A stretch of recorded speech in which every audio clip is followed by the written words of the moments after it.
نحمده ونستعينه ونستغفره ونؤمن به ونتوكل عليه ونعوذ بالله من شرور أنفسنا ومن سيئات أعمالنا من يهده الله فلا مضل له ومن يضلل فلا هادي له ونشهد أن لا إله إلا الله وحده لا شريك له ونشهد أن سيدنا ومولانا محمدا عبده ورسوله أما بعد فأعوذ بالله من الشيطان الرجيم بسم الله الرحمن الرحيم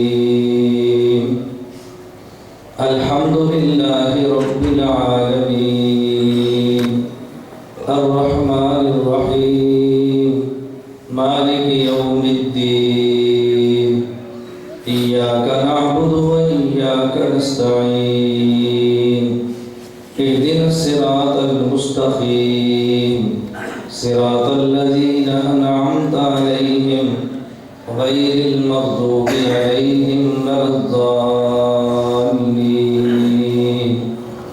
اللهم صل على محمد وعلى آل محمد كما صليت على إبراهيم وعلى آل إبراهيم إنك حميد مجيد اللهم بارك على محمد وعلى آل محمد كما باركت على إبراهيم وعلى آل إبراهيم إنك حميد مجيد میرے نہایت واجب الاحترام بزرگوں، مسلک اہل سنت والجماعت سے تعلق رکھنے والے نوجوان دوستوں اور بھائیوں، ہماری آج یہ نیو سعید آباد کی 6ٹی سالانہ قرآن و سنت کانفرنس ہے۔ اللہ رب العزت کا احسان ہے کہ جب سے کانفرنس شروع ہوئی ہر سال باقاعدگی سے جاری ہے اور انشاءاللہ آئندہ بھی جاری رہے گی۔ بسا اوقات بعض حالات یا مصروفیات کی وجہ سے تاریخیں بدلتی رہتی ہیں، لیکن ہماری کوشش اور خواہش ہوتی ہے کہ ہر سال یہ کانفرنس جاری رہے۔ اس دفعہ بھی سال بھر میں وقت نہ ملنے کی وجہ سے درمیان سال میں کانفرنس نہ ہو سکی، تو اب یہی طے ہوا کہ دسمبر میں کر لیں تاکہ 2014 کا نعرہ نہ ہو۔ اس لیے کیا آپ حضرات نے پڑھا اور سنا ہے، احب الاعمال الی اللہ ادومھا وان قل۔ اللہ کو محبوب ترین عمل وہ ہے جو مسلسل ہو اگرچہ تھوڑا ہو۔ تسلسل کے ساتھ عمل کو جاری رہنا چاہیے، اس میں اللہ رب العزت بہت برکتیں عطا فرماتے ہیں۔ ہماری آج کی کانفرنس کا عنوان ہے قرآن و سنت۔ نمبر 1 قرآن اور نمبر 2 سنت۔ ہم احناف دیوبند والے قرآن مکمل مانتے ہیں اور رسول اللہ صلی اللہ علیہ وسلم کی تمام احادیث کو مانتے ہیں۔ ہمارا یہ دعویٰ ہے کوئی حدیث بھی حدیث پیغمبر ہو یہ قرآن کے مخالف ہرگز نہیں ہو سکتی۔ اس کو تھوڑا سا ہلکا کر دیں اسپیکر پر۔ ہمارا یہ دعویٰ ہے کوئی بھی حدیث حدیث پیغمبر ہو قرآن کے ہرگز خلاف نہیں ہو سکتی۔ توجہ رکھیں آپ۔ ہمارا یہ دعویٰ ہے کوئی بھی حدیث ہو حدیث پیغمبر قرآن کے خلاف ہرگز نہیں ہو سکتی، اس لیے کہ حدیث پیغمبر صلی اللہ علیہ وسلم یہ قرآن کی شرح ہے، تو شرح متن کے خلاف کیسے ہو سکتی ہے؟ وہ شرح ہی کون سی ہے جو متن کے خلاف ہو؟ اس لیے یہ بات میں نے سمجھائی کہ بعض لوگ بلا وجہ قرآن کریم کا ہمیں نام لے کر روب جاڑتے ہیں اور آپ کو یہ تاثر دیتے ہیں، کبھی کہہ دیں گے ہم قرآن مانتے ہیں، فلاں حدیث چونکہ قرآن کے خلاف ہے اس لیے ہم نے چھوڑ دی ہے، کبھی کہیں گے ہم حدیث کو مانتے ہیں اور فقہ کا فلاں مسئلہ چونکہ حدیث کے خلاف تھا اس لیے ہم نے چھوڑ دیا ہے۔ اب عام بندے کو یہ بات بڑی جلدی سمجھ آتی ہے، بھئی پہلے قرآن ہے، پھر حدیث ہے اور پھر فقہ ہے۔ اگر حدیث قرآن کے خلاف ہو تو حدیث چھوڑتے ہیں، قرآن نہیں چھوڑتے، اور اگر فقہ حدیث کے خلاف ہو تو فقہ چھوڑتے ہیں، حدیث کو نہیں چھوڑتے۔ اب پھر ایسی مثالیں پیش کرتے ہیں کہ یہ حدیث قرآن کے خلاف ہے، یہ فقہ حدیث کے خلاف ہے۔ ہمارا احناف دیوبند کا یہ دعویٰ ہے حدیث قرآن کے خلاف نہیں اور فقہ حدیث کے خلاف نہیں، حدیث قرآن کے خلاف نہیں اور فقہ حدیث کے خلاف نہیں۔ جو کہتا ہے خلاف ہے وہ جھوٹ بولتا ہے، اس کو چاہیے ہمیں ایسی احادیث پیش کرے کہ جو قرآن کے خلاف ہو جائیں، ہمیں ایسے مسئلے پیش کرے جو حدیث کے خلاف ہو جائیں۔ ایسی بات ہرگز نہیں ہے۔ میں یہی بات آج آپ کی خدمت میں انشاءاللہ تفصیل سے پیش کروں گا تاکہ آپ کا ذہن کھلے، شرح صدر ہو، آپ کے مسلک کی حقانیت پر آپ کو یقین ہو۔ کس آدمی سے دائیں طرف چھوٹا موٹا پیسہ دیکھنے کی وجہ سے اپنا مسلک تبدیل نہ کرے۔ دنیا کی زندگی بڑی تھوڑی ہے، آخرت کی زندگی باقی رہنے والی ہے۔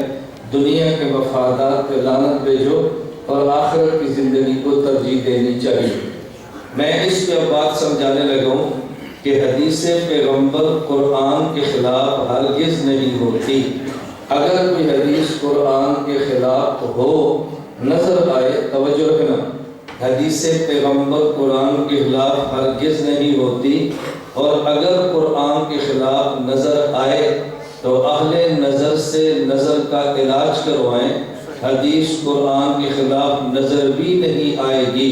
دیوبند والوں کے پاس قرآن حدیث کا علم بھی ہے اور دیوبند والوں کے پاس اہل نظر کی نظر بھی ہے۔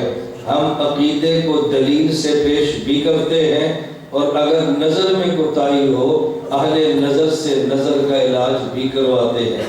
دیوبند والوں کے پاس علوم کی دستگاہ بھی ہے اور دیوبند والوں کے پاس اہل نظر کی خانقاہ بھی ہے۔ اہل علم بھی ہے، اہل نظر بھی ہے، قوت دلیل بھی ہے، تزکیہ نفس بھی ہے۔ یہ دونوں نے حق جل وجلہ نے علماء دیوبند کو بڑی وافر عطا فرمائی۔ میں اس پہ چند ایک مثالیں دیتا ہوں تاکہ آپ کا ذہن بنے کہ حدیث پیغمبر قرآن کے خلاف نہیں ہوتی۔ جو کہتے ہیں ان کو غلط فہمی کہاں سے لگتی ہے۔ میں چند ایک مثالیں دیتا ہوں۔ نمبر 1، جب ہم یہ بات پیش کرتے ہیں کہ اللہ رب العزت نے حضرت آدم سے لے کر ہم تک جس قدر انسان ہیں ان کو پیدا فرمایا، اور پیدا فرمانے کی وجہ حضور اکرم صلی اللہ علیہ وسلم کی ذات گرامی ہے۔ اللہ کے پیغمبر کا وجود اطہر یہ ہماری تخلیق کا سبب ہے۔ اگر خدا نے حضور کو پیدا نہ کرنا ہوتا اللہ ہمیں وجود نہ دیتے۔ ہمیں وجود دیا ہے اور وجود کی پیدائش کا سبب حضور اکرم صلی اللہ علیہ وسلم کی ذات گرامی ہے۔ اور اس پر پھر حدیث مبارک بھی آپ سنتے ہیں۔ ہمارے یہاں ختم نبوت کا ہر مہینے ایک رسالہ آتا ہے اور اس رسالے کا نام ہے لولاک۔ اب لولاک کا معنی کیا ہے؟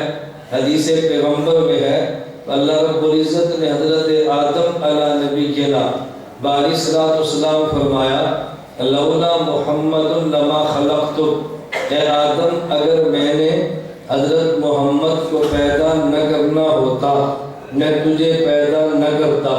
حضرت آدم کو پیدا کیا، رسول اللہ صلی اللہ علیہ وسلم کو پیدا کرنا تھا۔ حضرت اگر آدم پیدا نہ ہوتے ہمیں بھی وجود نہ ملتا، تو ہمیں وجود ملا حضرت آدم کی وجہ سے۔ حضرت آدم کو وجود ملا خاتم الانبیاء صلی اللہ علیہ وسلم کی وجہ سے، تو ہم کہہ سکتے ہیں ہم سب کو وجود ملا ہے رسول اکرم صلی اللہ علیہ وسلم کے وجہ اور حضور کے سبب۔ جب ہم نے حدیث مبارک پیش کی ہے کہ ہمیں وجود ملا حضور پاک کے صدقے اور سبب ہے، اس پر ایک شخص غیر مقلد کہنے لگا، جسے آپ اہل حدیث جماعت الدعوہ کہتے ہو، یہ غیر مقلد کہنے لگا کہ یہ جو حدیث آپ نے پیش کی ہے یہ حدیث قرآن کے خلاف ہے، اس لیے ہم اس حدیث کو نہیں مانتے۔ میں نے کہا کیوں نہیں مانتے؟ کہا قرآن کریم میں ہے وَمَا خَلَقْتُ الْجِنَّ وَالْإِنسَ إِلَّا لِيَعْبُدُونَ۔ اللہ رب العزت نے فرمایا کہ ہم نے انسان اور جن کو پیدا کیا لیعبدون، تاکہ میری عبادت کرے۔ تو قرآن کریم میں بیان کیا خدا نے انسان کو پیدا کیا اپنی عبادت کی وجہ سے ہے، اپنی توحید کی وجہ سے ہے۔ تو قرآن کہتا ہے پیدا کیا عبادت کروانے کے لیے، اور آپ کہتے ہو حدیث پاک میں ہے پیدا کیا حضور کی وجہ سے۔ تو قرآن جب یہ کہتا ہے عبادت کی وجہ سے، حدیث کہتی ہے حضور کی وجہ سے، تو حدیث قرآن کے خلاف ہو گئی، لہذا ہم حدیث کو چھوڑ دیں گے اور قرآن کو نہیں چھوڑیں گے، کیونکہ قرآن پہلے ہے اور حدیث بعد میں ہے۔ ہم نے کہا دیوبند والے قرآن بھی نہیں چھوڑتے، حدیث بھی نہیں چھوڑتے، قرآن اپنی جگہ پہ اٹل ہے، حدیث اپنی جگہ پہ اٹل ہے۔ قرآن کا معنی الگ ہے، حدیث کا معنی الگ ہے، تم ان دونوں کا معنی نہیں سمجھے، اس لیے تمہیں اشکال پیدا ہوا۔ جو بند والے قرآن حدیث دونوں کو سمجھے ہیں ان کو کوئی اشکال پیدا نہیں ہوا۔ میں سمجھانے کے لیے ایک مثال دیتا ہوں تاکہ آپ کو بات سمجھ آئے۔ میرا بھی بیان شروع ہے، مثال کے طور پہ بیان ختم ہوا۔ اب بیان ختم ہونے کے بعد ایک نوجوان جو ہمارا نہیں ہے، اس نے ہمارے ایک نوجوان کو پکڑا اور پکڑ کے پوچھتا ہے یہ بتاؤ آج جامعہ قاسمیہ نیو سعید آباد میں مولانا محمد الیاس گھمن صاحب کیوں آئے ہیں؟ اس نے کہا کیوں آئے ہیں؟ تقریر کرنی تھی اس لیے آئے ہیں، بیان کرنا تھا اس لیے آئے ہیں، جمعہ کا پڑھانا اس لیے آئے ہیں، خطبہ جمعہ کو مبارک دینا تھا تو مولانا اس لیے آئے ہیں۔ پھر وہی شخص مجھ سے پوچھتا ہے کہ مولانا صاحب آپ جامعہ قاسمیہ نیو سعید آباد کیوں آئے ہیں؟ میں نے اس سے کہا میں اس لیے کہ مجھے قاری غفران نے دعوت دی ہے، میں اس وجہ سے آیا ہوں۔ اب وہ لڑکا کہتا ہے کہ دیکھو مولانا صاحب کچھ اور کہتے ہیں، اس وجہ لینے دو، بس مجھے ریکارڈ کرو، مجمع کی خیرت ہے۔ میری بات سمجھ آ رہی ہے؟ مجمع کو ماریں گے تو بیان رہ جائے گا، میں چاہتا ہوں بس بیان ریکارڈ ہو، مجمع نہ ریکارڈ ہو تو کیا فرق پڑتا ہے، لوگوں کو بیان سننا ہوتا ہے۔ یہ بات توجہ سمجھا، اس لیے جو ٹکا کرنا بس بیٹھ جاتا ہے، دلائل ہمارے ریکارڈ ہو۔ میں بات سمجھانے لگا ہوں۔ اب وہ لڑکا غیر مقلد کہتا ہے کہ دیکھو یہ نوجوان بات الگ کرتا ہے اور مولانا بات الگ کرتے ہیں۔ اس لڑکے سے پوچھا کہ مولانا کیوں آئے ہیں؟ اس نے کہا تقریر کرنے کے لیے۔ اور جب مولانا صاحب سے پوچھا کہ آپ جامعہ قاسمیہ نیو سعید آباد کیوں آئے ہیں تو کہتے ہیں مجھے قاری غفران نے دعوت دی ہے۔ تو لڑکا کچھ کہتا ہے، مولانا کچھ کہتے ہیں، ان دونوں کے آپس میں بیان نہیں ملتے۔ میں نے پوچھا کہ شور کس بات کا ہے؟ انہوں نے کہا جی یہ لڑکا یہ بات کہتا ہے۔ میں نے کہا بیٹا بات سمجھو، جب آپ نے اس ہمارے نوجوان سے پوچھا کہ مولانا محمد الیاس گھمن جامعہ قاسمیہ نیو سعید آباد کیوں آئے ہیں، اس نے آنے کا مقصد بیان کیا کہ تقریر کرنے کے لیے آئے ہیں۔ اور جب مجھ سے آپ نے پوچھا کیوں آئے ہیں، میں نے آنے کا ظاہری سبب بیان کیا کہ قاری غفران نے دعوت دی ہے۔ میرے آنے کا مقصد بیان کرنا ہے، میرے آنے کا سبب ان کا دعوت دینا ہے۔ اگر بیان نہ کرنا ہوتا میں تب بھی نہ آتا، اگر مجھے کوئی دعوت نہ دیتا تو شاید میں تب بھی نہ آتا۔ میرے آنے کا مقصد بیان ہے اور میرے آنے کا سبب میزبان ہے۔ تو آنے کا مقصد اور ہے اور آنے کا سبب اور ہے۔ ہم دنیا میں کیوں آئے؟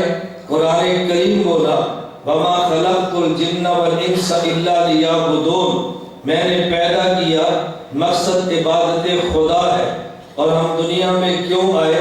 حدیث پیغمبر اور فرمان پیغمبر ہے لولا محمد لما خلقتک، اگر حضرت محمد کو پیدا نہ کرنا ہوتا تمہیں پیدا نہ کرتے۔ تو قرآن نے عبادت خدا یہ مقصد بیان کیا ہے، اور نبی کے فرمان نے آمد مصطفیٰ یہ سبب بیان کیا ہے۔ جس طرح میں آپ کے نیو سعید آباد میں آیا، میرے آنے کا مقصد میزبان ہے، میرے آنے کا سبب، میرے آنے کا مقصد بیان ہے، اور میرے آنے کا سبب میزبان ہے۔ ہم نے قرآن سے پوچھا آنے کا مقصد، پتہ چلا عبادت خدا ہے، لیعبدون، اور نبی کے فرمان سے پوچھا ہمارے آنے کا سبب، تو پتہ چلا آمد مصطفیٰ ہے۔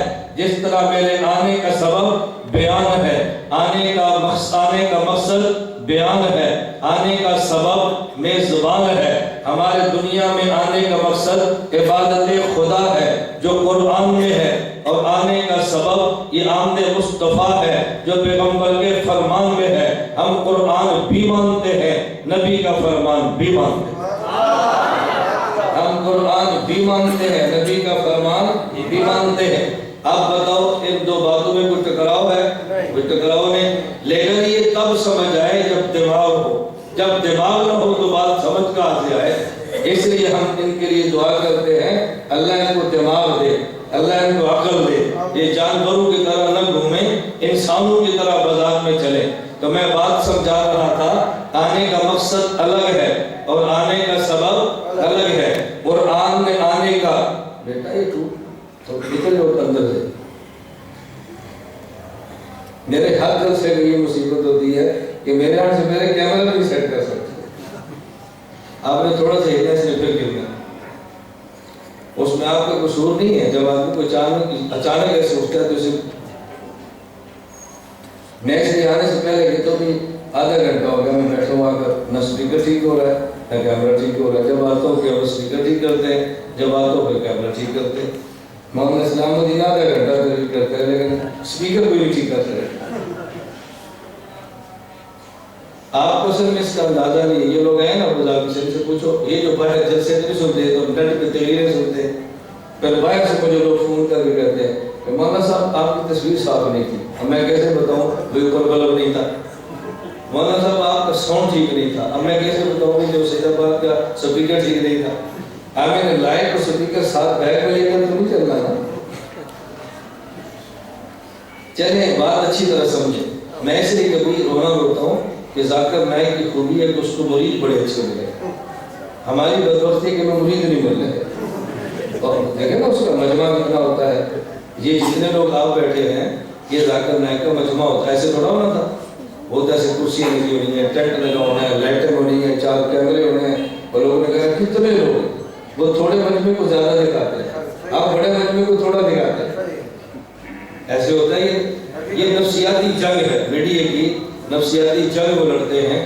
آپ اس نفسیاتی جنگ کا اہتمام نہیں کرتے، اس وجہ سے ان کے دلائل وزنی نہیں ہوتے، بیان وزنی نہیں ہوتا، ان کا میڈیا وزنی ہوتا ہے۔ اس پر دنیا ان کو سنتی بھی ہے، دنیا پڑھتی بھی ہے۔ اللہ کرے ہمارے حضرات کو باتیں سمجھ آنا شروع ہو جائے۔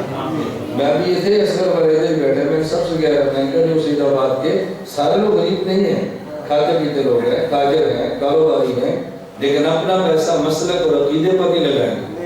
مسلک عقیدے پر نہیں لگائیں گے پھر قاری صاحب کو بھی ہوتا ہے ہم غریب آدمی ہیں، کمزور لوگ ہیں، ہم اکیلے کیا کریں، وہ بھی سچے ہیں۔ بیان سننے پر ہم سارے آ جائیں گے اور بیان کے خرچے کے لیے آپ اس کو بھی تیار نہیں ہوتا۔ اللہ نے یہ باتیں سمجھنے کی توفیق عطا فرمائے۔ میں یہ بات کہتا رہتا ہوں، میں نے آئندہ بھی کہتے رہنی ہے تاکہ آپ کے دل میں بات اترے اور ایسے میزبان تیار ہوں کہ جو اہتمام کے ساتھ جلسے کا پروگرام کرے، اہتمام کے ساتھ کریں گے انشاءاللہ۔ آپ نے کرنا بھی نہیں، میں نے پھر بھی کہتے رہے۔ یہ چھٹا جلسہ میں میرا آگے ہے، اب کتنے جلسے اور انہیں بتا بھی تک جانتا ہے۔ آپ پروگرام کا بڑا، بچے کی شادی پر آپ کیسے فنکشن کرتے، بیٹے کی شادی میں کیسے آپ سجاتے، اور عالم کا بیان آپ کے ساتھ بھی نہیں ہوتا۔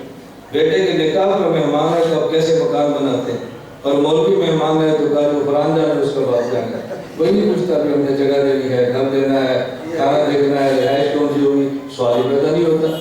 بیٹے کے جلسے پر آنے والے مہمان کو مہمان سمجھتے ہیں، اور دین کے نام پہ آنے والے مہمان کو مہمان نہیں سمجھتے۔ ہم سمجھتے وہ اللہ کا مہمان ہے، اللہ کے گھر جا کر سوتے، ہمارا مہمان ہوگا تو ہمارے گھر سوئے گا۔ اللہ ہمیں سمجھ عطا فرمائے۔ میں اس سے پریشان نہیں ہوتا، لیکن سمجھاتا ضرور ہوتا کہ ہماری قوم کا مثال ہماری قوم کا ذہن بنے۔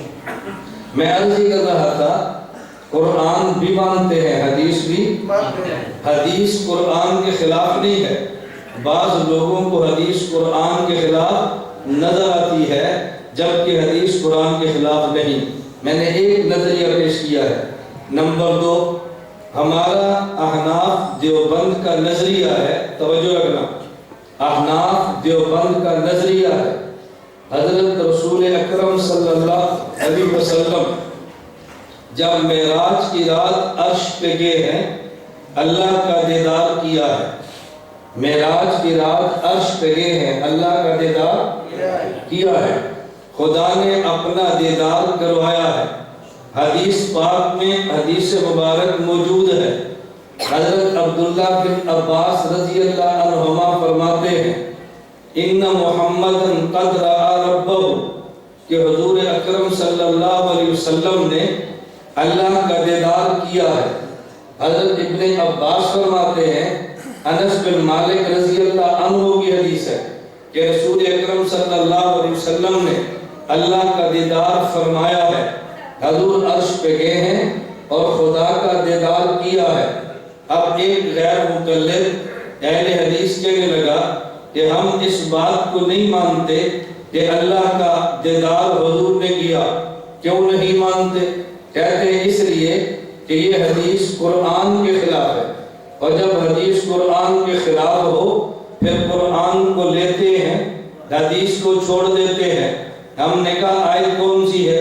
کہا قرآن کریم میں ہے، لا تدرک الابصار وہو یدرک الابصار وہو اللطیف الخبیر، کوئی آنکھ بھی خدا کو دیکھ نہیں سکتی، اللہ ساری آنکھوں کو دیکھتے ہیں۔ تو جب قرآن کریم نے ساری آنکھوں کی نفی کر دی، کوئی آنکھ بھی خدا کو نہیں دیکھ سکتی، تو اللہ کے نبی کی آنکھ بھی تو آنکھ ہے، انہوں نے خدا کو کیسے دیکھا؟ قرآن میں آ گیا کوئی آنکھ خدا کو دیکھ نہیں سکتی۔ حدیث میں آیا رسول اللہ صلی اللہ علیہ وسلم نے خدا کو دیکھا ہے، تو یہ حدیث قرآن کے خلاف ہے۔ ہم حدیث نہیں مانتے، ہم قرآن کو مانتے ہیں، لہذا یہ دیوبند احناف کا نظریہ قرآن کے خلاف ہے۔ میں نے کہا حدیث کبھی قرآن کے خلاف نہیں ہو سکتی۔ آج جب قرآن کہتا ہے کوئی آنکھ نہیں دے سکتی، ہم حدیث کیسے مان لیں؟ میں نے کہا بات سمجھو، ہم رائبٹ والے، ہم تبلیغ والے، ہم دیوبند والے، ہم خانقاہ والے، ہم بد دعائیں نہیں دیتے، ہم تمہیں دعا دیتے ہیں اللہ تمہیں ہدایت عطا فرمائے اور ہدایت کے بعد جنت میں جگہ عطا فرمائے۔ کہا جی آمین۔ میں نے کہا جب تم جنت میں جاؤ گے تو جنت میں جا کے خدا کا دیدار بھی کرو گے؟ اس نے کہا جی کیوں نہیں کریں گے؟ میں نے کہا کہاں لکھا ہے کہ آپ جنت میں خدا کا دیدار کرو گے؟ کہا جی حدیث ترمذی میں موجود ہے کہ رسول اللہ صلی اللہ علیہ وسلم نے فرمایا اہل جنت میں خدا کا دیدار کریں گے۔ میں نے کہا اس حدیث کو میں نہیں مانتا، اس لیے کہ یہ حدیث قرآن کے خلاف ہے۔ جب قرآن میں ہے لا تدرک الابصار، کوئی آنکھ بھی خدا کو نہیں دیکھ سکتی، تو تو جنت میں جا کے کیسے دیکھے گا؟ جب ہم نے کہا تھا اللہ کے نبی نے خدا کو دیکھا، حدیث میں ہے، تو نے کہا یہ حدیث قرآن کے خلاف ہے، اور تو کہتا ہے میں جنت میں جا کے خدا کو دیکھوں گا، یہ بھی حدیث میں ہے، تو پھر یہ حدیث بھی قرآن کے خلاف ہے، تو کیسے دیکھے گا؟ اب فوراً کہنے لگا کہ قرآن کریم کی آیت لا تدرکہ الابصار، اس کا معنی یہ ہے کوئی آدمی بھی زمین پہ رہتے ہوئے خدا کو نہیں دیکھ سکتا، اور میں جو دیکھوں گا وہ زمین پہ نہیں، میں تو جنت میں جا کے دیکھوں گا۔ میں نے کہا ہم نے کب کہا ہے ہمارے نبی نے زمین پہ خدا کو دیکھا ہے؟ ہم بھی تو کہتے ہیں عرش پہ جا کے دیکھا ہے، ہم بھی تو کہتے ہیں عرش پہ جا کے دیکھا ہے۔ تو جنت میں جا کے دیکھے، قرآن کے خلاف نہیں ہے۔ ہمارے نبی عرش پہ جا کے دیکھے یہ قرآن کے خلاف کیسے ہے۔ اس لیے حدیث پیغمبر یہ قرآن کے خلاف نہیں، ہم حدیث بھی مانتے ہیں، قرآن بھی مانتے ہیں۔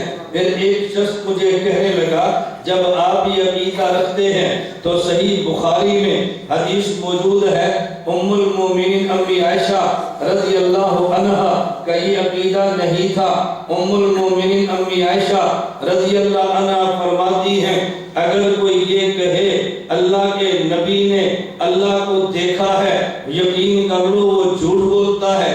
پھر ہم تمہاری بات مانیں یا امی عائشہ کی مانیں؟ تم کہتے ہو اللہ کے نبی نے خدا کو دیکھا ہے۔ ام المومنین امی عائشہ فرماتی ہیں کہ جو یہ کہے حضور نے اللہ کو دیکھا وہ جھوٹ بولتا ہے۔ کیا یہ حدیث نہیں ہے؟ میں نے کہا حدیث ہے، صحیح بخاری میں ہے۔ میں نے کہا صحیح بخاری میں ہے، اس حدیث پہ اعتراض ہے؟ میں نے کہا مجھے کوئی اعتراض نہیں ہے۔ تو پھر تمہارا عقیدہ ام المومنین امی عائشہ کے خلاف ہوا؟ میں نے کہا نا، اگر تیری بات مان بھی لے تو ہمارا عقیدہ امی عائشہ کے خلاف نہیں ہوا۔ حضرت ابن عباس کا عقیدہ امی عائشہ کے خلاف ہوا۔ ہم نے تو نہیں کہا حضور نے دیکھا ہے، وہ تو عبداللہ بن عباس نے کہا دیکھا ہے، ہم نے تو یہ نہیں کہا دیکھا ہے، انس بن مالک نے کہا کہ دیکھا ہے۔ تو پھر یہ نہ کہے کہ تمہارا عقیدہ امی عائشہ کے خلاف ہے، تو یہ کہے عبداللہ بن عباس کا عقیدہ امی عائشہ کے خلاف ہے، تو یہ کہے انس بن مالک کا عقیدہ امی عائشہ کے خلاف ہے۔ ہم ان کے خلاف نہیں ہیں، ان کا آپس کا اختلاف ہوگا۔ مجھے کہنے لگا چلو اگر مان بھی لے کہ تمہارا عقیدہ نہ سے، لیکن یہ بات تو درست ہے نا، امی عائشہ کا عقیدہ یہ تھا کہ خدا کو نہیں دیکھا۔ ابن عباس فرماتے ہیں خدا کو دیکھا ہے، تو تم نے عقیدہ وہ لیا جو ابن عباس کا ہے، ہم نے وہ لیا جو امی عائشہ کا ہے، تو عقیدہ تو ہمارا بھی ٹھیک ہوا۔ میں نے کہنا بات سمجھنا، امی عائشہ رضی اللہ عنہا اور فرمانا چاہتی ہے جس کو تم سمجھے نہیں ہو۔ میں ایک مثال دیتا ہوں پھر آپ کو بات سمجھ آئے۔ میں آپ کے شہر نیو سعید آباد جامعہ قاسمیہ میں آیا، یہاں میں نے بیان کیا، اب بیان کے بعد چلا گیا۔ اس مدرسے کے دو طالب علم، ان کا آپس میں اختلاف ہو گیا۔ ایک طالب علم کہنے لگا، توجہ سے بات سمجھنا، ایک طالب علم کہنے لگا کہ مولانا محمد الیاس گھمن صاحب نے جامعہ قاسمیہ نیو سعید آباد کو دیکھا ہے۔ دوسرا طالب علم کہنے لگا کہ نہیں، مولانا نے جامعہ قاسمیہ نئی سعید آباد کو نہیں دیکھا۔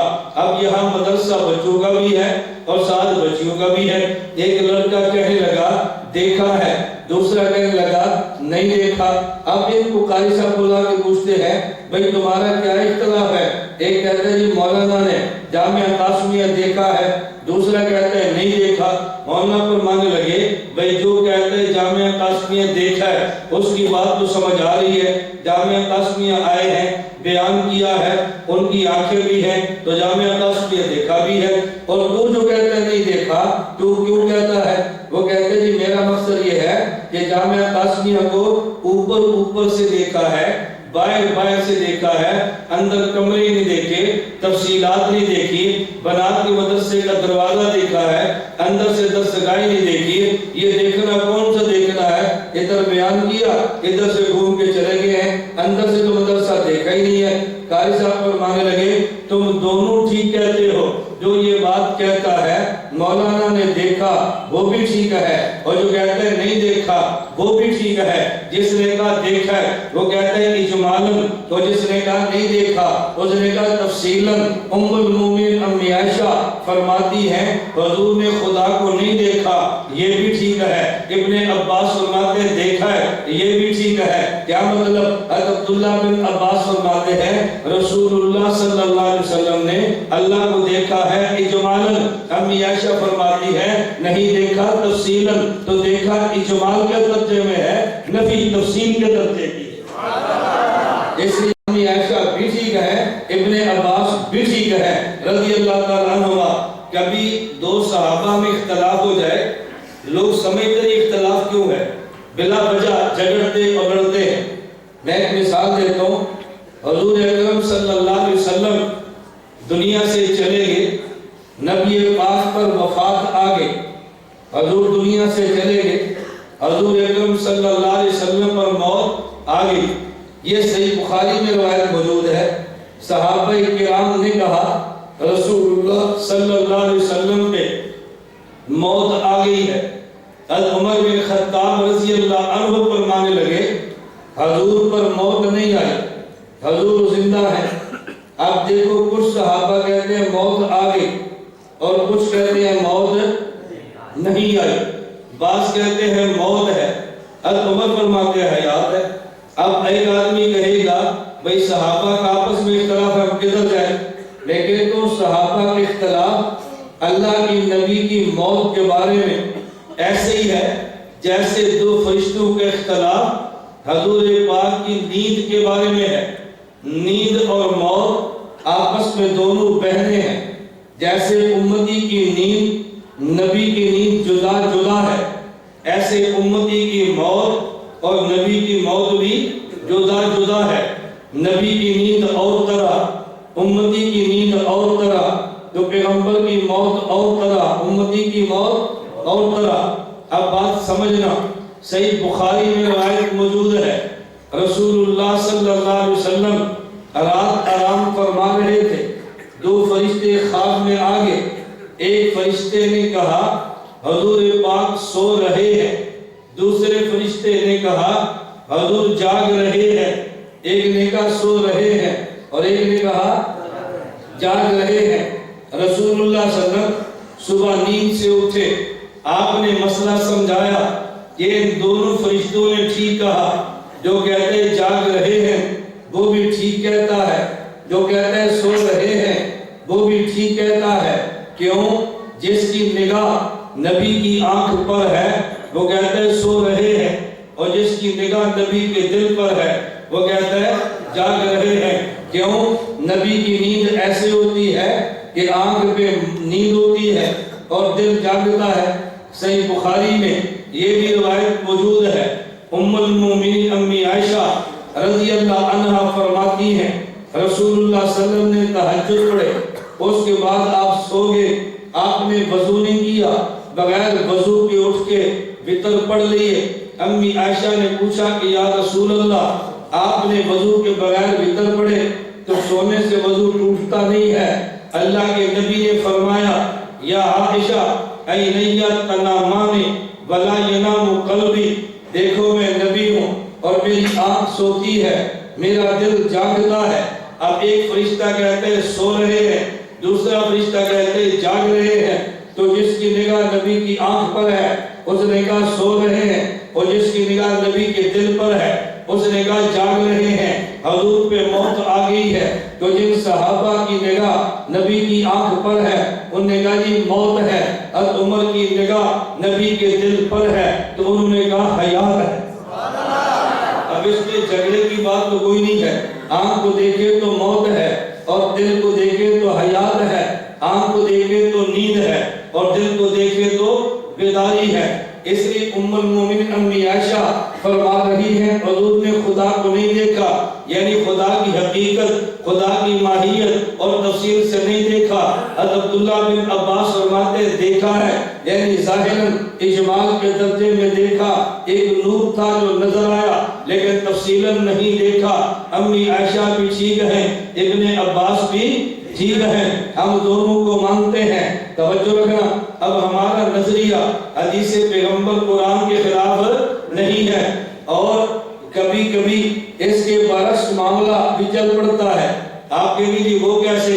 میں اسی حدیث کے ضمن میں اسی مسئلے کے ساتھ ایک مسئلہ پیش کرتا ہوں۔ ہمارا عقیدہ یہ ہے اللہ ہر جگہ پر ہے، اللہ بولو اللہ ہر جگہ پر ہے۔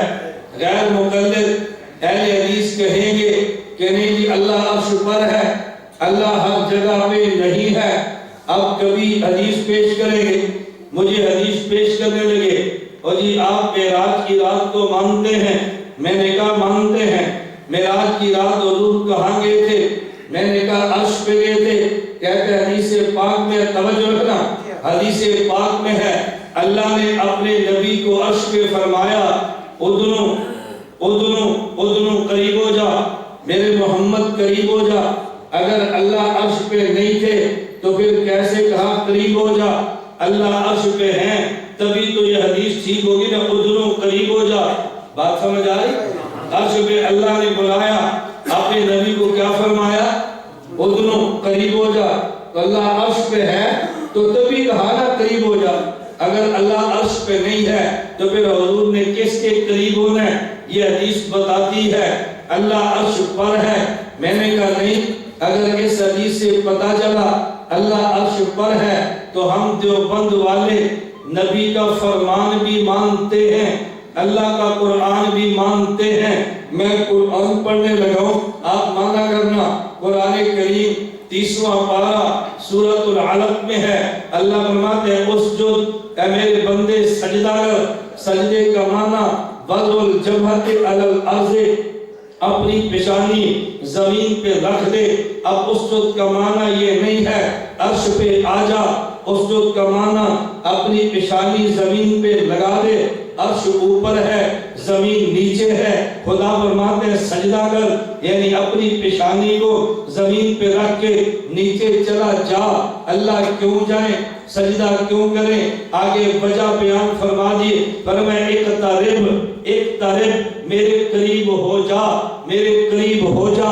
تو سجدہ کر کے بندہ زمین پہ جاتا ہے اور خدا کے قریب ہوتا ہے۔ میں نے کہا اگر حدیث میں ہے اللہ نے ادنو عرش پہ فرمایا تو پھر قرآن کی آیت میں ہے اللہ نے ہمیں اقترب فرمایا۔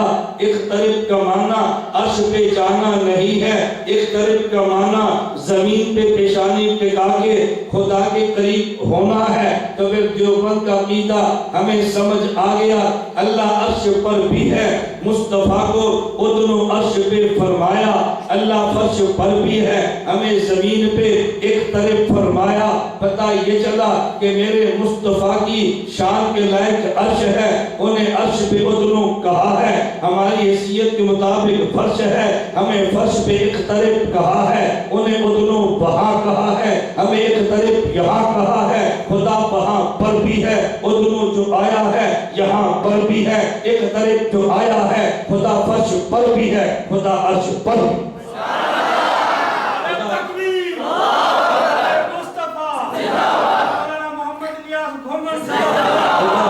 پر بھی ہے، خدا عرش پر بھی ہے۔ ہم دیوبند والے قرآن بھی مانتے ہیں، نبی کا فرمان بھی مانتے ہیں۔ یہ کبھی حدیث لیں گے قرآن چھوڑ دیں گے، کبھی قرآن لیں گے حدیث چھوڑ دیں گے۔ بات سمجھ آ رہی؟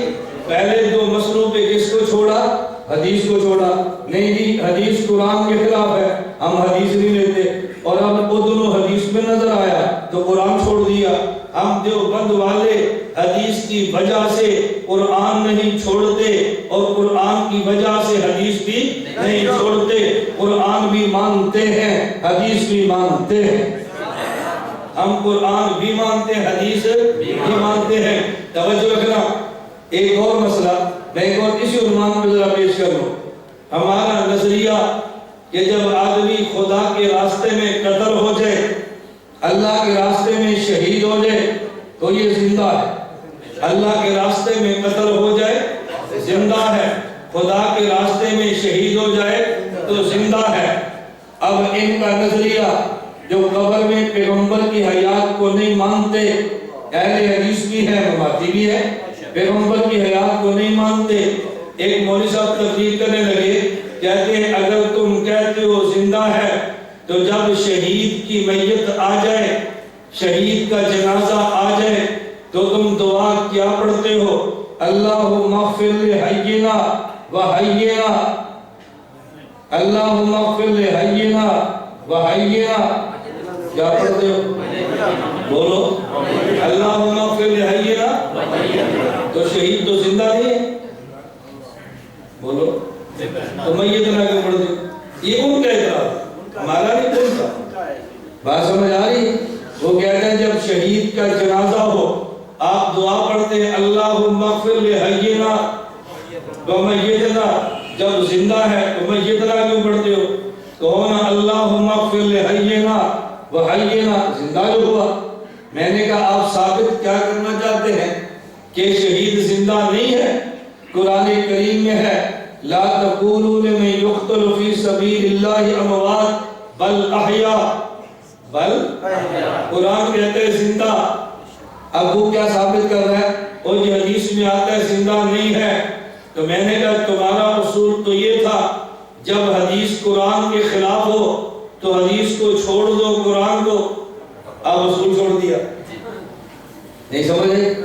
ان کا قانون کیا ہے کہ جب حدیث قرآن کے خلاف ہو تو پھر حدیث کو چھوڑو، قرآن کو تو قرآن کہہ رہا زندہ، حدیث کہہ رہی ہے زندہ، تو پھر حدیث چھوڑو نا۔ اب تم نے قانون کیوں چھوڑ دیا؟ اب تم نے قرآن چھوڑ دیا، حدیث کو لے لیا۔ منافقوں کی طرح کام نہ کرو، کبھی ادھر کبھی ادھر، کبھی تم قرآن چھوڑتے ہو کبھی حدیث چھوڑتے ہو۔ ہم دیوبند والے قرآن بھی نہیں چھوڑتے، حدیث بھی توجہ۔ میں نے کہا حدیث کا معنی سمجھنا، اللہم اغفر لحینا و میتنا۔ تمہارا سوال یہ تھا اگر یہ زندہ ہے، قرآن نے میتنا، حدیث میں میتنا کیوں کہا؟ تم نے ایک سوال کیا، میں 3 سوال کرتا ہوں۔ اللہم اغفر لحینا و میتنا، آگے وشاہدنا۔ تو یہ شہید کی میت سامنے ہے یا غائب ہے؟ تو کون ہے؟ شاہدنا و شاہدنا، غائب نے کیوں کہا؟ جب بندہ سامنے ہے تو پھر کون ہے؟ شاہدنا و شاہدنا۔ آگے آگے آگے وصغیرنا و کبیرنا۔ یہ کبیر ہے یا صغیر ہے؟ بچہ یہ بڑا، تو پھر کون ہے؟ کبیرنا و کبیرنا۔ یہ صغیرنا کیوں کہا ہے؟ آگے وذکرنا و انثانا، جنازہ مذکر کا ہے، انثانا کیوں کہا؟ کون ہے؟ ذکرنا و ذکرنا۔ میں نے کہا تم نے اعتراض ایک کیا ہے، ہم نے 3 کر دی۔ اگر اعتراض کرنے سے علامہ بنتا ہے پھر تو ہم بڑے علامہ ہوئے نا، ہم نے 3 اعتراض کر دیے۔ بات سمجھ آ رہی؟ میں کہتا ہوں یہ حدیث قرآن کے خلاف ہرگز نہیں، قرآن حدیث کے خلاف ہرگز نہیں۔ تمہیں نظر آتا ہے خلاف نہیں ہے۔ اس حدیث اور جنازے کی دعا سمجھنا، اللہم اغفر لحینا و میتنا۔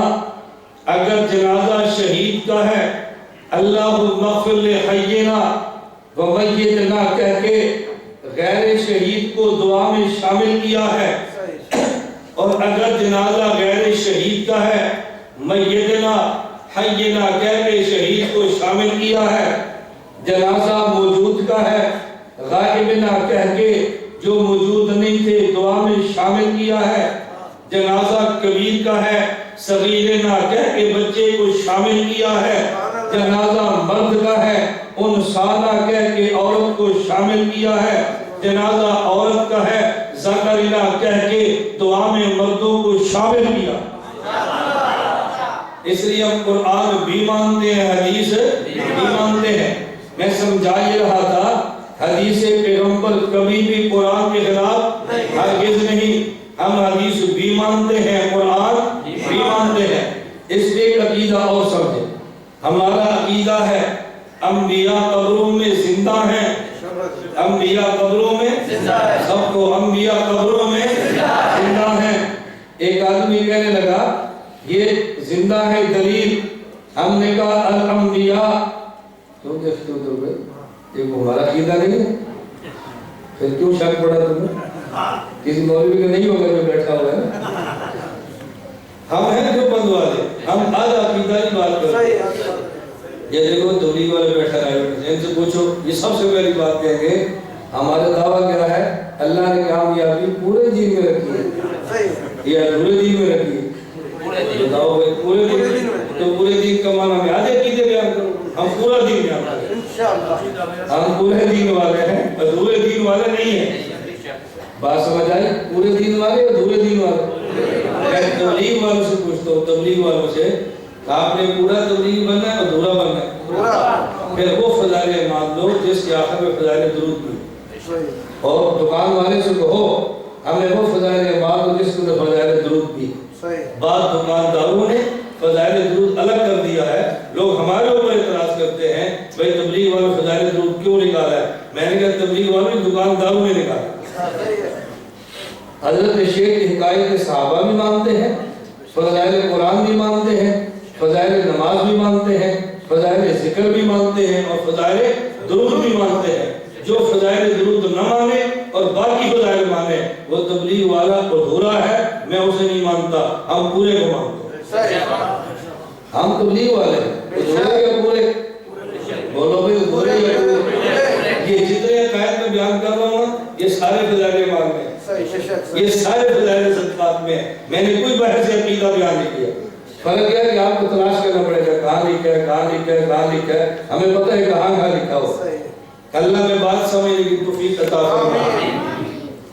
ہمارا عقیدہ انبیاء قبروں میں زندہ ہے۔ ایک بندہ کہتے دلیل، میں نے کہا الانبیاء احیاء فی قبور یصلون، انبیاء علیہ السلام قبروں میں زندہ نمازیں پڑھتے ہیں۔ مولوی صاحب کہنے لگے یہ حدیث ٹھیک نہیں ہے۔ میں نے کہا کیوں؟ کہتے ہیں قرآن کے خلاف ہے، قرآن کے خلاف ہے۔ کون سی آیت؟ کہتے ہیں قرآن کریم میں ہے وَاعْبُدْ رَبَّكَ حَتَّى يَأْتِيَكَ الْيَقِينُ، اے میرے پیغمبر آپ عبادت کریں موت آنے تک، موت آنے تک۔ تو جب قرآن کریم میں ہے عبادت موت تک ہے، آپ کہتے ہیں عبادت موت کے بعد قبر میں بھی ہے، تو یہ حدیث قرآن کے خلاف، ہم قرآن مانتے ہیں اور حدیث نہیں مانتے۔ میں نے کہا حدیث یہ قرآن کے خلاف نہیں ہے، تم قرآن کا معنی سمجھے نہیں، وگرنہ کبھی اعتراض نہ کرتے۔ میں پہلے مثال دیتا ہوں پھر بات سمجھاؤں گا۔ رمضان المبارک آ گیا، بوقت افطار، بوقت افطار کبھی آپ شربت سے افطاری کرتے ہیں، کبھی کھجور سے کرتے ہیں، کبھی سادے پانی سے کرتے ہیں، کبھی سموسے پکوڑے سے کرتے ہیں، پابندی نہیں ہے، حلال چیزوں میں سے جس سے چاہو افطاری کرو۔ لیکن بات سمجھنا، اگر بوقت افطار آپ کے پاس کولڈ ڈرنک موجود ہو، شربت موجود ہو، کھانے کے لیے مشروب موجود، پینے کے لیے مشروب موجود ہو، اور پھر بھی نہ کھائیں اور یہ ذہن میں رکھیں کہ میں نے روزہ 6 کی بجائے 8 بجے کھولنا ہے، میرا روزہ لمبا ہو جائے گا، بتاؤ اب نہ کھانے پر گناہ ہوگا یا ثواب؟ بولیے، اور کھانے پر توجہ، کھانے پر۔ اچھا، اگر آپ افطاری کے وقت افطار بھی ہو اور کھانے پینے کی چیزیں موجود بھی ہوں، اب ان کو کھانا ثواب ہے، کھانا ثواب ہے۔ اور آپ کے یہاں تراویح ہو گئی، تراویح کے بعد ایک بندے نے اہتمام کیا ہے بھی آج ختم قرآن ہے، میں مٹھائی لایا ہوں۔ اب اگر کوئی بندہ مٹھائی نہ کھائے گناہ ہے؟ مٹھائی کھائے تو ثواب ہے؟ کچھ بھی نہیں۔ آپ نے تراویح پڑھی ہے، ایک یکم رمضان کی افطاری، ایک یکم رمضان کی تراویح، اب افطاری کے وقت کھانا ثواب ہے اور تراویح کے بعد کھائیں، آپ کی مرضی نہ کھائیں۔ کئی مساجد میں ہر روز تراویح کے بعد آئس کریم بھی ہوتی ہے، کولڈ ڈرنک بھی ہوتا ہے، کرتے ہیں، شریعت منع نہیں کرتی، ثواب سمجھ کر نہ کریں۔ اب میں بتا رہا ہوں بوقت افطار کھانا ثواب ہے اور موجود ہو نہ کھائیں تو گناہ ہے، اور تراویح کے بعد کولڈ ڈرنک پینا ثواب نہیں ہے اور نہ پینا فرق کیا ہے؟ اب دونوں میں فرق یہ ہوگا، بوقت افطار جو آپ کھاتے اور پیتے ہیں یہ کھانا اور پینا تکلیفی ہے۔ تکلیفی کا معنی کھائیں گے تو ثواب ہوگا، نہ کھائیں گے تو گناہ ہوگا۔ اور یہ جو تراویح کے بعد کولڈ ڈرنک ہے یہ کھانا پینا تکلیفی نہیں ہے، یہ تلذذی ہے۔ اگر کھائیں گے تو مزہ آئے گا اور نہیں کھائیں گے تو مزہ نہیں آئے گا۔ ایک عبادت دنیا میں ہے، ایک عبادت قبر میں ہے، ایک نماز دنیا میں ہے، ایک نماز قبر میں ہے۔ یہ دنیا میں نماز تکلیفی ہے، پڑھے تو اجر و ثواب ہے، نہ پڑھے گناہ و عذاب ہے، اور جو قبر میں نماز ہے وہ تکلیفی نہیں ہے، وہ تلذذی ہے، پڑھے تو مزہ آتا ہے، نہ پڑھے تو مزہ نہیں آتا۔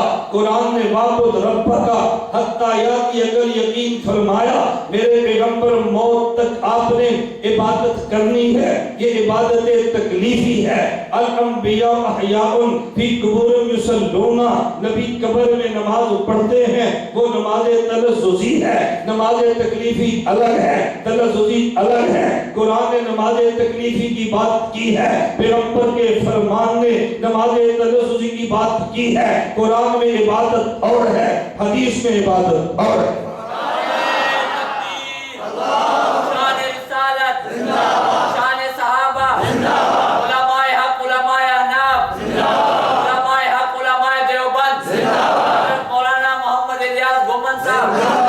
اب بتاؤ قرآن حدیث میں کوئی ٹکراؤ ہے؟ میں اس لیے کہہ رہا تھا ہماری 6 سالانہ کانفرنس ہے اور میں ہر سال دلائل اس بات پہ دیتا ہوں، آپ سارے میرے بیان اکٹھے کر لیں، آپ کے بعد ہوں گے نہیں۔ یہ ظلم آپ کرتے ہیں، میں تو نہیں کرتا۔ اتنا لمبا سفر کر کے آتا ہوں، آپ سے ریکارڈنگ بھی نہیں کرتے، پھر ریکارڈنگ میں بیان پاس بھی نہیں رکھتے، پھر اس کو چھپاتے بھی نہیں، پھر اس کو تقسیم بھی نہیں کرواتے، تو نقصان تو آپ کرتے۔ آپ بتائیں 6 بیان ریکارڈ ہوتے، 6 بیان کسی کو دیتے، آپ لکھ کے اپنے سندھ میں سندھی زبان میں ترجمہ کر کے تقسیم کرتے، تو مسئلہ کا حناف میں پھیلنا تھا یا نہیں پھیلنا؟ اس اپنا کام آپ بھی کرو، مسئلہ عقیدے کے نام پہ پیسہ خرچ کرو، مسئلہ عقیدے کے نام پہ روپیہ خرچ کرو، اور میری بات یہ رشید فرما لو، میں جو بات کروں گا قسم اٹھا کر لوں گا اور لوہے کی لکیر سے مضبوط بات کرتا ہوں۔ اعمال کی محنت پہ پیسہ خرچ کریں ثواب کم ہے، عقیدے کی محنت پہ پیسہ خرچ کریں ثواب زیادہ ہے۔ اصل عقیدہ ہے یا اصل اعمال ہے؟ عقیدے کی محنت پر آپ پیسہ خرچ نہیں کرتے، اعمال کی محنت پہ خرچ کرتے۔ میں آج ایک ساتھ کہہ رہا تھا کہ سرگودا بھی آؤ، کہتے ہیں بہت دور ہے، میں نے کہا رائیوٹ جاتے ہیں، کہتے ہیں جی ہاں، تو میں نے کہا سرگودا کیسے دور ہے؟ اعمال کی محنت جب رائیوٹ چلے جاتے ہیں، عقیدے کی محنت پر سرگودا ہی جاتے کہتے ہیں دور ہے، دور کی طرح ہے۔ کیوں؟ آپ میں سے اگر پوچھو یا سمجھے بیٹھے ہیں کتنے لوگ ہیں جو رائیوٹ گئے ہیں تو بہت ساتھ کھڑے ہوں گے، میں پوچھو سرگودا کتنے گئے ہیں تو شاید 1-2 بھی نہیں کھڑا ہوگا، میں پوچھوں کتنوں کے ارادے ہیں پھر بھی آپ کھڑا نہیں ہوگا۔ آپ کا قصور نہیں ہے، قصور ہمارا ہے کہ ہم نے آپ کو عقیدے کی محنت سمجھائی نہیں، ہمارا مولوی کا قصور ہے۔ میں تو اپنا قصور مانتا ہوں نا، آپ کے کھاتے کے قصور ڈالے، پہلے عقیدہ ہے یا پہلے عمل ہے؟ عقیدہ۔ والعصر ان الانسان لفی خسر الا الذین آگے پہلے ایمان عقیدہ ہے، پھر عمل الصالحات عمال ہے، پہلے عقیدہ پھر عمال ہے۔ مجھے تو 6 نمبر بھی پورے یاد ہے۔ پہلا نمبر کون سا ہے؟ یہ عقیدہ ہے۔ دوسرا نمبر آپ دیکھو 5 نمبر عمال کے ہیں اور پہلا نمبر عقیدے کا ہے۔ بات تو شروع عقیدے سے ہوتی ہے۔ میں جو بات سمجھا رہا تھا میں بات ختم کر تو اچھی طرح سمجھ لیں۔ میں نے کہا ہماری یہ 6 قرآن و سنت کانفرنس ہے، میں خلاصہ پورا بیان کرتا ہوں آپ کے ذہن میں آ جائے، بات اچھی طرح سمجھو۔ ہم قرآن بھی مانتے ہیں، حدیث بھی مانتے ہیں، فقہ بھی مانتے ہیں۔ بعض لوگ حدیثوں کا انکار کرتے ہیں اور دلیل قرآن کے خلاف ہے، بعض لوگ فقہ کا انکار کرتے ہیں، دلیل حدیث کے خلاف ہے۔ میں کہتا ہوں قسم اٹھا کر کہہ رہا ہوں فقہ حدیث کے خلاف نہیں ہے، حدیث قرآن کے خلاف نہیں ہے۔ فقہ حدیث کی شرح ہے، حدیث قرآن کی شرح ہے۔ ہاں اگر آپ کو سمجھنا ہے تو ہم سے پوچھے، دوڑے تو نہ، ہمیں اپنے حضرات میں تعجب ہوتا ہے، کہیں سے ہلکی سی سیڑھی آ جائے، کہیں سے چھوٹا سا لٹریچر آ جائے، کہیں سے معمولی سا پمفلٹ آ جائے، بدعت کو پھسل جاتے ہیں۔ بھائی وہ دور گزر گیا جب دلائل نہیں تھے، دلائل دینے کی سکیل سج چکا ہے، رسالے مارکیٹ میں آ چکے ہیں، کتابیں لکھی جا چکی ہیں، ویب سائٹ موجود ہے، ہماری ویب سائٹ الگ کام کرتی ہے، واٹس ایپ سروس الگ کام کرتی ہے، فیس بک الگ کام کرتی ہے۔ آپ میڈیا سے اگر وابستہ ہیں تب بھی ہم سے آپ منسلک ہو جائیں، آپ پریشان ہو کہ ہمارے مسلک پہ دلائل نہیں۔ آپ میں سے جو لوگ میڈیا استعمال کرتے ہیں، میں سب کو منہ سے کہتا ہوں، آپ کو فیس بک پہ ہمارا پیج ہے احناف میڈیا سروسز، نام یاد کر لیں، کیا نام ہے؟ احناف میڈیا سروسز۔ آپ اس پیج کو لائک کریں، آپ کو روزانہ ہمارے بیان فری میں ملیں گے، 1 روپیہ خرچ نہیں ہوگا، بس موبائل میں روزانہ بیان سنیں۔ احناف میڈیا سروسز اگر آپ ای میل سے مسئلہ پوچھنا چاہتے ہیں ahnafmedia.com ہماری ویب سائٹ ہے، ہماری کتب موجود ہے، فری ڈاؤن لوڈ کی سہولت موجود ہے۔ اور جو حضرات اپنے موبائل پہ واٹس ایپ استعمال کرتے ہیں، میں ان کو نمبر لکھوا دو، نمبر لکھ لیں، آپ اس نمبر پہ میسج کر دیں، اپنا نام لکھیں، نیو سعید آباد اپنا شہر لکھیں، اور اس کے بعد اپنا پیشہ لکھیں، ٹیچر ہیں، اسٹوڈنٹ ہیں، تاجر ہیں، پیشہ لکھیں، آپ اس فہرست میں رکھ لیں گے، اور روزانہ واٹس ایپ پہ میں آپ کے پاس 2 منٹ کا، 5 منٹ کا، 10 منٹ کا روزانہ بیان آئے گا۔ آپ یہ واٹس ایپ سروس ہماری لکھ لیں 0092 لکھ لیں ابھی 304 610 9956 نوٹ کر لیا 0092 304 610 9956۔ بس یہ ہمارا آپ کے سامنے ہے واٹس ایپ سروس۔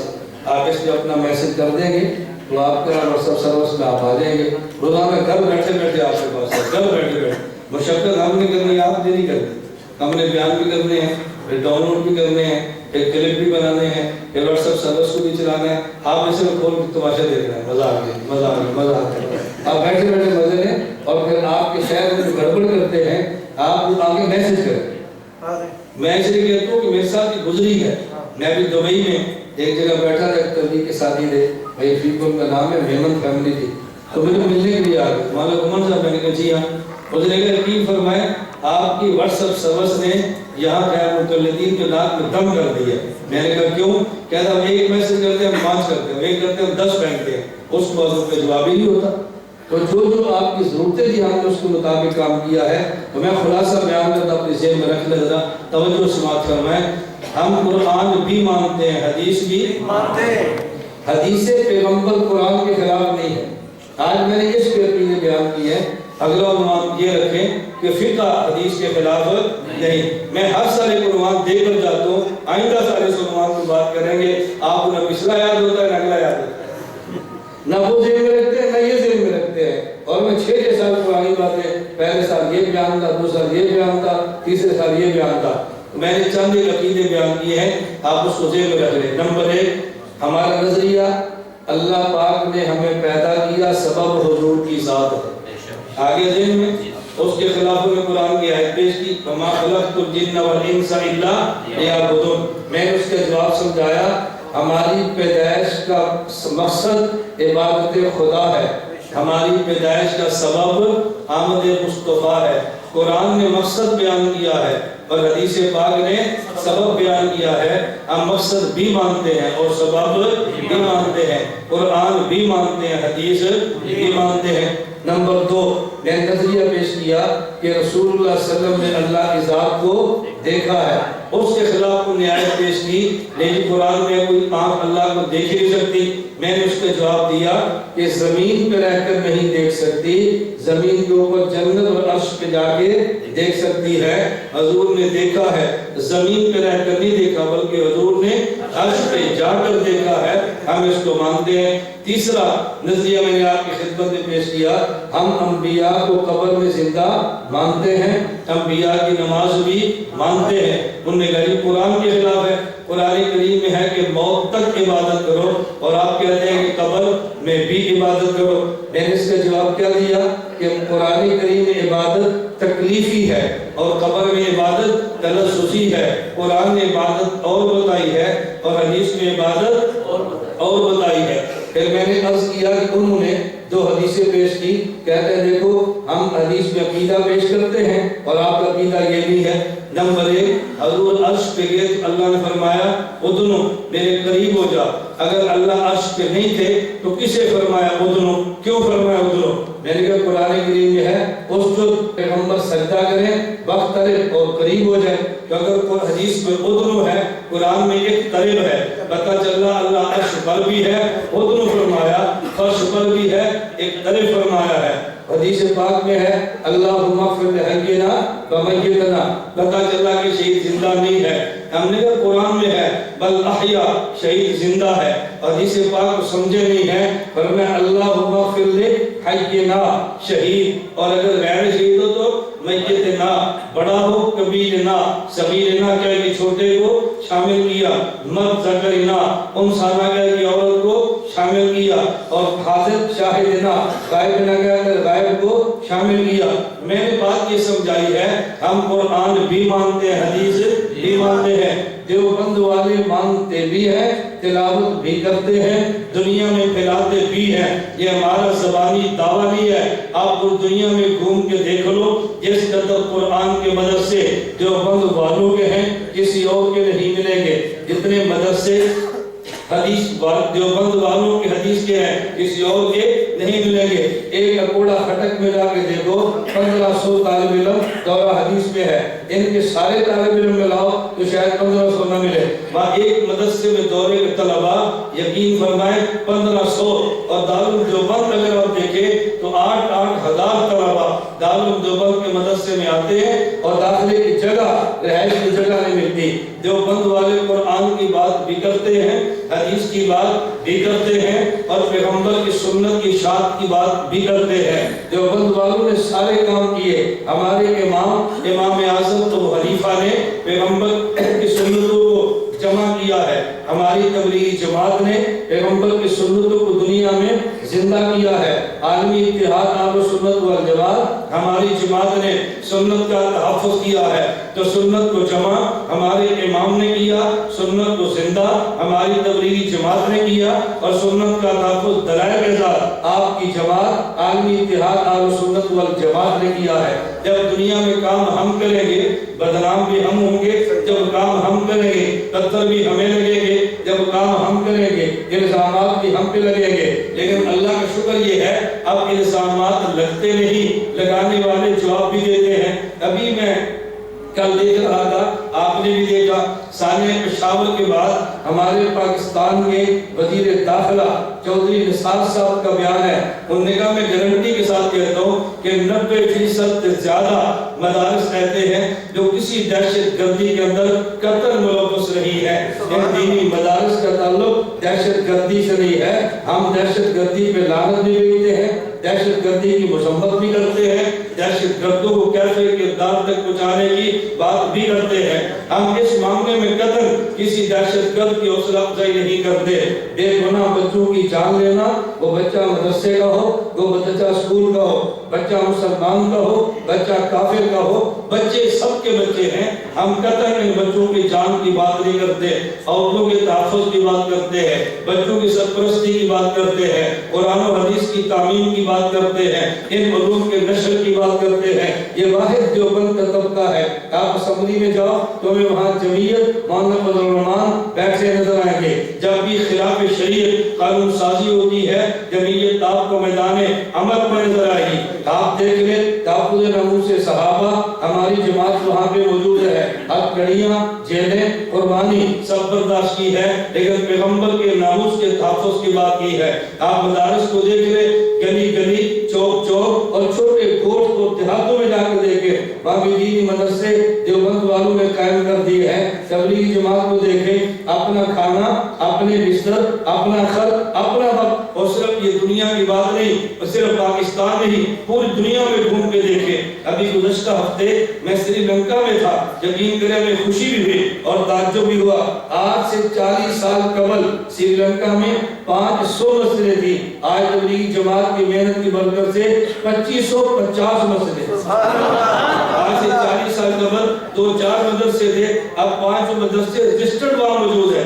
علماء 10,000 کی تعداد کے علماء سری لنکا جیسے ملک میں پہلے وہاں سے پڑھنے کے لیے طلبہ پاکستان آتے، دورہ حدیث تک کے مدارس وہاں موجود ہے۔ یہ تبلیغی جماعت کی محنت ہے اور یہ ہماری جماعت ہے، ہمیں اس پہ فخر ہے۔ میں صرف گزارش کر رہا تھا، اگر ظلم روس نے کیا ہے، دیوبند والوں نے افغانستان میں جا کے روس کا راستہ روکا ہے اور پاکستان کی سرحدوں کو محفوظ کیا ہے۔ اگر امریکہ نے کچھ جرم کیا ہے، دیوبند والے اس کے سامنے کھڑے ہیں۔ ابھی گزشتہ ماہ آپ کے سامنے ہے ڈاکٹر خالد سہرو شہید نبر اللہ مرکزہ، ہمارے جرنیل، ہمارے قائد اور کتنے بڑے آدمی تھے، نماز کے اندر اپنی جان دی ہے، جان کا نذرانہ پیش کیا ہے۔ اب علماء دیوبند آپ کو نظر آئیں گے، ہر معاملے میں کبھی پیچھے نہیں ہٹے اور بلا وجہ نہ جان لیتے ہیں نہ بلا وجہ الزام لگاتے ہیں۔ ابھی میں نے آپ کی خدمت میں 1.25 گھنٹہ بیان کیا ہے. آپ یہ پورا بیان کسی مجلس میں رکھ دے، ڈی سی او کو دے دے، ڈی پی او کو دے دے، ایجنسیز کو دے دے، ان کو بھی ہمارے مولانا ہمارے وکیل کا بیان سنے. ایک جملہ کسی کی ذات پہ ہم نے کیچڑ اٹھا ہے، اپنے عقائد بیان کیے ہیں، اپنے عقائد بیان کرنے کا حق ہے. اس لیے میں کہتا ہوں ہم کسی پر گالیاں اور گولیاں چلا کر بات نہیں کرتے، قوت دلیل سے اپنی بات کرتے ہیں. ہم کسی کی پگڑیاں ہرگز نہیں اچھالتے، لیکن اپنی پگڑیوں کا تحفظ کرنا بھی اپنی غیرت سمجھتے ہیں. ہم کسی کی پگڑی اچھالیں یہ غیرتی اور بے حیائی ہے، اور اپنی پگڑی کا تحفظ نہ کریں یہ بھی بے ضمیری اور بے مروتی کی بات ہے. ہم پگڑی اچھالتے بھی نہیں اور اپنی پگڑی کا تحفظ اور دفاع بھی کرتے ہیں. ہمیں کرنا چاہیے کہ نہیں؟ بس میرا آپ کی خدمت میں آخر میں صرف 2 اعلان مجھے نشین فرما لے. میں نے سارا کچھ دیکھ دیا. ابھی نماز کے بعد انشاءاللہ اسی مسجد میں نماز سے فارغ ہونے کے بعد ہم جب سنتیں پڑھ لیں گے، نفل پڑھ لیں گے، تو انشاءاللہ مختصر سی مجلس ذکر ہوگی. جو حضرات ذکر کا شوق رکھتے ہیں تشریف رکھیں، جن حضرات کا بیعت کا ذوق ہے وہ تشریف رکھیں. حالات میں کیونکہ ہم دیوبند والے تبلیغ بھی کرتے ہیں، تقریب بھی کرتے ہیں، سیاست بھی کرتے ہیں، بیعت بھی کرتے ہیں، اللہ میں بھی کرتے ہیں، ہم سارے کام کرتے ہیں. سارے کرتے ہیں یہ 1-2 کام انشاءاللہ سنتوں سے فارغ ہونے کے بعد جن کے پاس وقت ہو وہ تشریف رکھیں. مختصر سی مجلس ذکر بھی ہوگی، جو بیعت کرنا چاہیں گے بیعت بھی ہوگی، اور باقی باہر ہماری کتب کا اسٹال موجود ہے. اس میں سے ایک نماز اہل سنت، فرقہ بریلویت، فرقہ اہل حدیث اور صراط المستقیم کورس، یہ چند کتابیں ہیں. یہ میں آپ سے گزارش کروں ہر ایک بندہ یہ کتابیں خرید کے لے کر جائے اور ان کتابوں کا مطالعہ فرمائے. اللہ سب کو عمل کی توفیق دے. وآخر دعوانا الحمدللہ. لا إله إلا الله، لا إله إلا الله، لا إله إلا الله، ما لنا رب سواه. لا إله إلا الله، لا إله